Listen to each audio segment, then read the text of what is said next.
bir немесе бірнеше дыбыстан құралған бөлшек. Оның неше түрі бар екен? Оның үш түрі бар. Ашық буын, жабық буын, тұйық буын. Бітеу де жабық емес. Ашық, бітеу, тұйық. Бітеу. Жақсы. Келесі тасмада. Жақсы емес, тілдері де жақсы дейді. Вот, апай болды.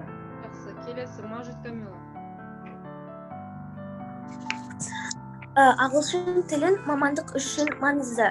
Өзге тілді үйрену оны жетік емессің, міндеттісің деп айта аламын. Ал басқа мемлекетті өз мемлекеттің дәрежесін биік көрсету үшін сен осы өз қазақ тілінде, ана тілінде білуің қажет. Және ол үшін жеті тілді жетік меңгеру артық етпейді. Бұларды жазып бітіңдер, ақырында қорытып, ақыртап сендердің 90 бағаларыңды қарайтын боламын. Пән мұғалімдері біледі мен чатта отырғанымды. Балалар, қаған мен сабағында 20 бала отырсың, басқа да сабақтарға 20 бала қатысыңдар.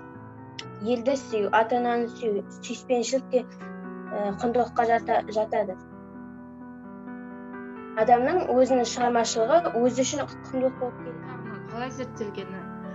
Жалпы бұл жерде Міржақып Дулатұлының жалғыз тұңғыш роман. Енді қараңдар, поэзиясында бөлек шолу жасаған, оның негізгі поэзиясында қандай тақырыптарды? Оказалось, это больно. Школа, школа, я скучаю. А записки с голубками все летят.